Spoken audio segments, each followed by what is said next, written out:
The other day I went down a YouTube rabbit hole of sharpening videos, and I just couldn't believe the amount of wrong and misleading information I saw. Stuff that showed a complete lack of understanding for sharpening, or in some cases for woodworking in general. And as a longtime YouTuber, it's kind of embarrassing to see this platform used to mislead like that, either intentionally or just out of ignorance. Woodworking isn't a cheap hobby to begin with. The last thing you need is to waste your time and money because someone gave you bad advice. So today I'm going to be less than diplomatic as I tear apart 4 of the worst bits of sharpening advice you've likely seen on YouTube. Let's get started. Oh my goodness, do people fuss over the bevel angles on their tools? It's an obsession. There are folks that would have you believe that the difference of 1 or 2 degrees will completely change how a tool works. I don't know what world they live in, but in the real world where we do more than use our tools to take photos of shavings to post on social media, precise bevel angles make little difference at all. I mean, obviously a 90-degree bevel isn't going to be as sharp as a 10-degree bevel, nor will 10 degrees be as durable as 90. But something between those extremes is just fine. I shoot for 30 degrees, give or take. So if I end up with 28 or 32, I won't notice any difference when I actually put the tool to most wood. Now I say most wood because some will argue that a shallower bevel will cut through wood easier, but a steeper bevel angle will reduce tear out. Others say that one angle is better for softwood and another for hardwood. These observations may have some truth to them, but are they really practical? Maybe if you have multiple sets of chisels, so you can keep some ground to 25 degrees for paring softwood and others to 30 degrees for hardwood and still others for 35 for the heavy chopping. But the average person is not going to buy all those chisels. Neither are they going to regrind their bevels back and forth based on what they're doing with the tool. And if you're talking hand planes, it matters even less because the bevel faces downward on most bench planes. So the actual cutting angle is fixed at 45 degrees no matter what angle you grind the bevel underneath to. A lot of YouTube woodworkers may have rediscovered the low angle bevel up bench plane a few years ago, but how many of you actually own and use one of these really expensive tools? Bevel up block planes are a little more common, but they're still pretty rare in the average garage workshop. So as a purely practical matter, I say just stop worrying about your bevel angles. If it's close to 30, it's fine for most jobs you're likely to encounter. And next time someone tells you they get a better cut with a 27.5-degree bevel that they carefully dialed in on their $400 jig, just roll your eyes and walk away. Speaking of bevels, I recently saw a video that compared 3 sharpening jigs. He set them all the same way to a precise angle, and he went through several grits of diamond stones to create these nice, even bevels. That was all fine, but it started to go off the rails when he announced that he was going to add a secondary bevel to each tool. Now, if you don't know, a secondary bevel, or some people call it a tertiary bevel or a micro bevel, is just a slightly steeper angle right along the cutting edge of the tool. A lot of folks do this. No issue with that at all. The problem came when he lamented the fact that only 2 of the jigs he was demonstrating had these little switches that added exactly 1 degree, so he could be sure his secondary bevel would be at a precise 31-degree angle. The 3rd jig merely had a micro adjustment screw on the back, so that if you turned the screw 1 full revolution, you got 1 degree. So to him, this wasn't precise enough because presumably you might turn it a tiny bit too much and add like an extra 1/10 of a degree. Whatever, but it got weirder when he took the tools back to the diamond stones because he went through all 3 of the same grits again to create those secondary bevels, and I just sat there asking myself, what is he doing? We have 2 problems here. First of all, a secondary bevel is not going to make your tool cut better. That's not its purpose. Its purpose is just to save you time on your finest grit. So let's say you have one of these awesome diamond sharpening stations with your 300, 600, and 1200 grit diamond stones. I don't know why you'd use all 3 grits every time, but that's what he did. By the way, this M-Power sharpening station is absolutely wonderful. I'll link to it below. You have to check it out. But let's say you've used these stones to create your nice, perfect 30-degree bevel. Now you could start cutting with it right away. You don't need a secondary bevel. However, maybe you want it a little sharper than the 1200 grit stone.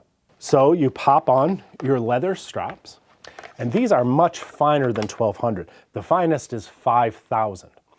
But going right from the 1200 diamond stone to a 5000 grit strop is going to take you a ton of strokes. So you save time by tilting the tool a tiny bit upward, concentrating all of the stropping on the very cutting edge. And the result is that secondary bevel. It might be a degree or two steeper, but it's not about the precise angle. It's about taking less steel off the tool to get the edge you want with less effort. So you see my point? It makes no sense to fuss over a theoretical difference of 1/10 of a degree when it comes to a secondary bevel, because it'll have no effect on how the tool cuts. And it makes even less sense to go back through all of your diamond grits to form the secondary bevel, because the purpose isn't to regrind the tool to a different angle, it's merely to save time on the final finest grit. That brings us to the grits themselves, or the level of sharpness required for woodworking. And we can argue another time about whether a 30,000 grit stone is really that much better than 5,000 grit or whatever. But what I see people doing is getting a sharpening station like this one and thinking that because they have 3 grits available to them, they have to use all 3 grits every time. Like the guy in the secondary bevel video who spent all that time going from one grit to the next, only to then start over at his coarsest one again. That's just creating more work for yourself. When I'm working and I feel like my tool could use a touch-up, I'm not going back to the 300 grit. At the most, I'm going to 1200 to clean up the edge, and then a few strokes on one of the strops, and I'm getting back to work. Now, if I'm doing it often enough, such as when I'm carving with gouges, I may only use one strop because I'm touching up the edge so much it doesn't have time to get dull. But with a hand plane, I'm likely to cut a lot more wood between sharpenings, and so I will have to remove more steel to get it back to where I want it. So I might use the 600 grit to remove most of that steel before I use the 1200 and finally a strop. That extra grit just gives me extra speed, so I save time and effort. But I rarely need the 300 grit for regular sharpening. The only time I'm touching something this coarse is if I've abused the tool so much that I need to just reform the entire bevel. And in that case, I might just go to a bench grinder instead. In fact, I have one of these sharpening stations that only have 2 grits on them. And that's the one I recommend if you have a bench grinder.